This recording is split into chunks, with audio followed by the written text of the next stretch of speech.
Welcome to our channel TPN Telugu ప్రభ.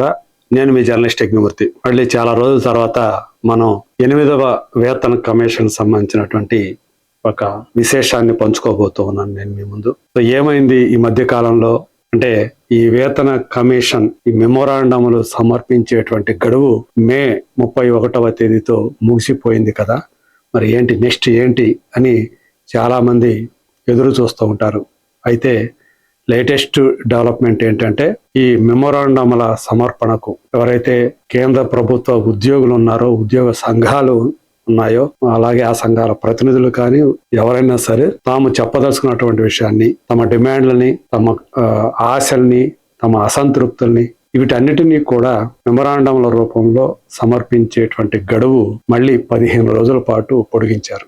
అంటే రెండోసారి మళ్ళీ వేతన సంఘం పొడిగించిందని చెప్పుకోవాలి. అది మొదట ఏప్రిల్ 30వ తేదీ చివరి గడువు అని చెప్పేసి మొదట ప్రకటించారు. ఆ తర్వాత మరొక నెల పొడిగించారు. అంటే మే 31వ తేదీ పొడిగించారు. ఇప్పుడు మళ్ళీ రెండోసారి జూన్ 15వ తేదీ వరకు ఎవరైనా సరే తాము ఏవైతే కోరుకుంటూ ఉన్నారో, ఏవైతే తమ ఆక్షేపణలు ఏవైతే ఉన్నాయో, తమ అభ్యంతరాలు కావచ్చు, తమ ఆశలు కావచ్చు, కోరికలు కావచ్చు, వాటన్నిటినీ కూడా పంపించవచ్చు అని చెప్పేసి మళ్ళీ లేటెస్ట్గా కేంద్ర ప్రభుత్వం ప్రకటించింది. సో ఇది ప్రస్తుతం ఒక కీలకమైనటువంటి అప్డేట్ అని చెప్పేసి చెప్పుకోవచ్చు. సో ఏదేమైనప్పటికీ కూడా ఉద్యోగ సంఘాలు అలాగే ఉద్యోగ సంఘాల సంబంధించిన ప్రతినిధులు సమర్పించేటువంటి ఈ గడువు ఈ రెండోసారి ఎందుకు పెంచింది అంటే ఇంకా కొంతమంది అవకాశం ఇవ్వటం కోసమే, కొంతమందికి అవకాశం ఇవ్వటం కోసమే అని చెప్పి తెలుస్తోంది. ఇప్పటికే అంటే 6 నెలలు పైనే గడిచిపోయాయి ఈ 8వ వేతన కమిషన్ని నియమించి. ఈ కమిషన్కి మాజీ సుప్రీంకోర్టు జడ్జి రంజనా ప్రకాష్ దేశాయ్ దీనికి నేతృత్వం వహిస్తూ ఉన్నారు. అంటే ఆయన చైర్మన్గా వ్యవహరిస్తూ ఉంటే సభ్యులుగా మాజీ ఐఏఎస్ అధికారి పంకజ్ జైన్, ఈయన్ని మెంబర్ సెక్రటరీ అంటారు. అలాగే ప్రధానమంత్రి ఆర్థిక సలహా మండలిలో సభ్యుడు ఫైనాన్స్ ప్రొఫెసర్ అయినటువంటి పులక్ ఘోష్. సో వీళ్ళు ఇందులో ఈ 8వ వేతన కమిషన్లో సభ్యులుగా ఉన్నారు. 2025 నవంబర్లో ఈ ప్రక్రియ ఏదైతే ఉందో వీళ్ళందరితోటి కూడా ఉద్యోగ సంఘాల ప్రతినిధులతో కలిసి మాట్లాడటం, వాళ్ళందరి అభిప్రాయాలు సేకరించడం, అలాగే మెమోరాండములు స్వీకరించడం, ఇలాంటి ఈ ప్రక్రియ ఇదంతా కూడా 2025 నవంబర్లో ప్రారంభమైపోయింది. అంటే నవంబర్, డిసెంబర్, అలాగే ఇప్పుడు 5 నెలలు, దాదాపు 7 నెలల కాలం గడిచిపోయిందని చెప్పాలి. సో మొత్తంగా అంటే ఈ 8వ వేతన కమిషన్ ఎఫెక్ట్ అనేది 50 లక్షల మంది ప్రస్తుతం కేంద్ర ప్రభుత్వ సంఘాల్లో, మొత్తం కేంద్ర ప్రభుత్వ సంస్థల్లో 50 లక్షల మంది దాకా ఉద్యోగులు పనిచేస్తూ ఉన్నారు. ఇందులో డిఫెన్స్, రక్షణ శాఖ పనిచేసేటువంటి వాళ్ళతో కలిపి, అలాగే పెన్షన్లు తీసుకున్న వాళ్ళు ఇంకా ఎక్కువ మంది ఉన్నారు. 65 లక్షల మంది పెన్షనర్లే ఉన్నారు. సో వీళ్ళందరి జీవితాలు కూడా, వీళ్ళందరి శాలరీలు, పెన్షన్లు కూడా ఎఫెక్ట్ అవుతాయి. ఈ 8వ వేతన సంఘం వీళ్ళు సిఫార్సు చేసేటువంటి ఏవైతే ఉంటాయో కేంద్ర ప్రభుత్వానికి, కేంద్ర ప్రభుత్వం వాటిని అమలు చేస్తే ఇంతమంది జీవితాలు అంటే 1.15 crore lakh అంటే 1,15,00,000 మంది జీవితాలు, వాళ్ళ జీతాలు కానీ పెన్షన్లు కానీ ప్రభావితం కాబోతూ ఉన్నాయి. అంటే జీతం పునర్వ్యవస్థీకరణ జరగబోతోంది, మళ్ళీ అంటే రీడిజైన్ కాబోతుంది. అలాగే ఫిట్మెంట్ ఫ్యాక్టర్ అనేది కూడా చాలా కీలకమని కూడా మనం చెప్పుకుంటూ వస్తున్నాం. ఈ ఫిట్మెంట్ ఫ్యాక్టర్ అప్ టు 4 దాకా ఉండాలి అని చెప్పేసి వాళ్ళు కోరుకున్నారు. అంటే 4 రేట్లు. అయితే అంత కాకపోయినా 3.6 3.7 పెరిగే అవకాశం ఉంది ఫిట్మెంట్ ఫ్యాక్టర్ అని చెప్పేసి తెలుస్తూ ఉంది.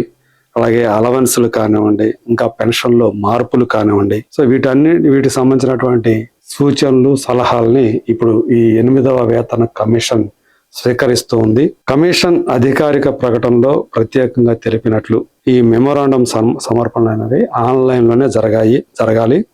దానికోసం 8cpc.gov.in అనే పోర్టల్ కానీ లేదా మై గవర్నమెంట్ పోర్టల్ ద్వారా కానీ సమర్పించవచ్చు అని చెప్పేసి తెలియజేస్తూ ఉన్నారు. హార్డ్ కాపీలు, ఈమెయిల్, పీడిఎఫ్లు పరిగణలోకి తీసుకోరు. ఉద్యోగి లేదా పెన్షనర్ లేదా అసోసియేషన్, యూనియన్, మంత్రిత్వ శాఖ, డిపార్ట్మెంట్ వంటి కేటగిరీల్లో ఎంపిక చేసి ఓటీపీ వెరిఫికేషన్ పూర్తి చేసి అప్పుడు ఫారాంని నింపాల్సి ఉంటుంది. ఎవరైనా నింపచ్చు. అది జీతం సవరణలో అలవెన్సులు, అలాగే జీతాలకు సంబంధించినటువంటి ఆ మ్యాట్రిక్స్ ఏదైతే ఉంటాయో వాటికి సంబంధించినటువంటి చేంజెస్ ఏమైనా ఉంటే వాటన్నిటిని కూడా సూచనలు చేయొచ్చు. సో దీన్ని సమర్పించిన తర్వాత మనకి యూనిక్ మెమో ఐడి అనేది ఒకటి ఇస్తారు. ఈ సమర్పణలు మార్చి 5, 2026 నుంచి మొదలైపోయాయి. సో మొదటి గడువు ఏప్రిల్ 30, ఆ తర్వాత మే 31 వరకు కూడా ఇచ్చారు. ఇప్పుడు జూన్ 15 దాకా దీన్ని పొడిగించారు అన్నమాట. ఎవరైనా ఈ 15వ తేదీ లోపల ఈ అవకాశాన్ని ఉపయోగించుకోవచ్చు అని చెప్పేసి 8వ వేతన కమిషన్ తెలియజేస్తా ఉంది. ఇక మనకు తెలుసు ఉద్యోగుల సంఘాలు ఎవరైతే ఉన్నారో అలాగే ఆ ప్రతినిధులతోటి సమావేశాలు అనేవి జరుగుతూ వస్తూ ఉన్నాయి. న్యూఢిల్లీలో మొదట ప్రారంభమయ్యాయి, రీసెంట్గా హైదరాబాద్లో కూడా జరిగాయి. సో మొత్తానికి స్టేక్ హోల్డర్స్ ఎవరైతే ఉన్నారో అంటే ఉద్యోగులు, ఉద్యోగ సంఘాల వాళ్ళతోటి విస్తృతమైనటువంటి సంప్రదింపులు జరపాలి అని చెప్పేసి నిర్ణయించుకొని ఆ ప్రకారం జరుగుతుంది. అంటే ఒక నెలలో ఒక్కొక్క ఏరియాలు తిరిగి మీటింగ్లు ఏర్పాటు చేసి సలహాలు వాటిని స్వీకరిస్తూ ఉన్నారు. మార్చి చివరిలో 28 నుంచి 31 దాకా అక్కడ జరిగినట్లుగా మనం చెప్పుకున్నాం, ఢిల్లీలో జరిగాయని చెప్పేసి. తర్వాత మన ఏప్రిల్, మే నెలలో వివిధ నగరాల్లో సమావేశం జరిగింది, హైదరాబాద్ సహా. ఇక ఈ జూను, జూలై నెలల్లో ఈ సమావేశం సంబంధించినటువంటి షెడ్యూల్ కూడా ఆల్రెడీ ఇచ్చారు. ప్రస్తుతం జమ్మూ అండ్ కాశ్మీర్లో అంటే శ్రీనగర్ లో జరుగుతూ ఉన్నాయి. నిన్నటి నుంచి ఇవి జరుగుతూ ఉన్నాయి. 4వ తేదీ వరకు గురువారం వరకు కూడా అక్కడ ఈ సమావేశాలు జరుగుతాయి. అలాగే లడక్ లో దాని తర్వాత జూన్ 8న అక్కడ జరుగుతుంది. ఉత్తరప్రదేశ్ అంటే లక్నోలో జూన్ 22 నుంచి 23 వరకు అక్కడ జరుగుతాయి.